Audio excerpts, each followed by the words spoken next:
देवशयनी पद्मा एकादशी आषाढ़ शुक्ल पक्ष। युधिष्ठिर ने पूछा, हे भगवान, आषाढ़ माह के शुक्ल पक्ष की एकादशी का क्या नाम है और उस दिन कौन से देवता की पूजा होती है तथा उसकी विधि क्या है। श्री कृष्ण भगवान बोले, राजन, एक समय नारद जी ब्रह्मा जी से प्रश्न पूछा था। ब्रह्मा जी बोले, नारद, इस एकादशी का नाम पद्मा एकादशी है।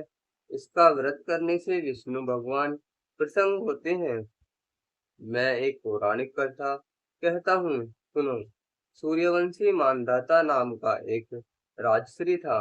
एक समय उस राजा के राज्य में 3 वर्ष तक जल नहीं बरसा, जिससे राज्य में अकाल पड़ गया और प्रजा अन्न की कमी के कारण अत्यंत दुखी रहने लगी।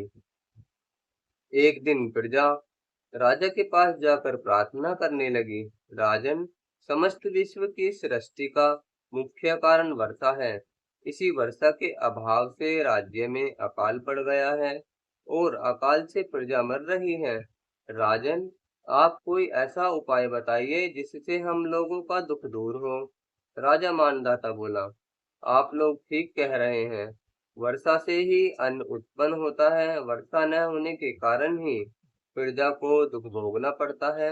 मैं बहुत सोच विचार कर रहा हूँ, फिर भी मुझे अपना कोई दोष नहीं दिखाई दे रहा है।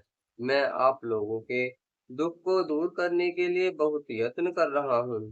ऐसा कहकर राजा मानदाता भगवान की पूजा कर कुछ मुख्य आदमियों को साथ में लेकर वन को चल दिए। वहां पर ऋषियों के आश्रम में घूमते घूमते अंत में ब्रह्मा के पुत्र अंगिरिया ऋषि के पास पहुंचे। ऋषि ने पूछा, राजन, आप कुशल पूर्वक तो हैं? आप इस स्थान पर कैसे आए हैं, सो कहिए। राजा बोला, महर्षि, मेरे राज्य में 3 वर्ष से वर्षा नहीं हो रही है, जिससे अकाल पड़ गया है और प्रजा कष्ट भोग रही है। प्रजा के कष्ट को दूर करने के लिए कोई उपाय बताइए। ऋषि बोले, राजन, यह सतयुग सब युगों में श्रेष्ठ है। इसमें धर्म के चारों चरण सम्मिलित हैं, अर्थात इस युग में धर्म की सबसे अधिक उन्नति होती है। इस युग में ब्राह्मणों का तपस्या करना तथा वेद पढ़ना ही मुख्य अधिकार है। परंतु आपके राज्य में एक शूद्र इस युग में तपस्या कर रहा है। इस दोष के कारण आपके राज्य में वर्षा नहीं हो रही है। यदि आप प्रजा का भला चाहते हैं तो उस शूद्र को मार दीजिए। राजा बोला, मुनिवर, मैं उस निरपराध तपस्या करने वाले शूद्र को नहीं मार सकता।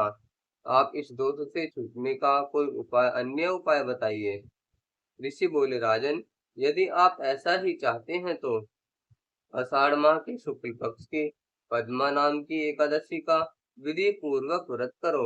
इस व्रत के प्रभाव से आपके राज्य में वर्षा होगी और प्रजा सुख पाएगी, क्योंकि इस एकादशी का व्रत सब सिद्धियों में सिद्धियों को देने वाला है और समस्त उपद्रवों को शांत करने वाला है। इस एकादशी का व्रत आप अपनी प्रजा व सेवक तथा मंत्रियों सहित करो। मुनि के वचनों को सुनकर राजा अपने नगर को वापिस चला आए। उन्होंने विधि पूर्वक पद्मा एकादशी का व्रत किया। उस व्रत के प्रभाव से राज्य में वर्षा हुई और प्रजा को सुख पहुंचा। इसीलिए यह व्रत सबको करना चाहिए। यह व्रत इस लोक में भोग और परलोक में मुक्ति देने वाला है। इसकी कथा पढ़ने व सुनने से मनुष्य के सब पाप नष्ट हो जाते हैं। इस एकादशी को देवशयनी एकादशी भी कहते हैं और इस व्रत को करने से विष्णु भगवान प्रसन्न होते हैं। अतः मोक्ष की प्राप्ति के लिए भी मनुष्य को यह व्रत करना चाहिए। चातुर्मास्य व्रत भी इस एकादशी के व्रत से शुरू किया जाता है। तो बोलो श्री कृष्ण भगवान की जय। राधे राधे।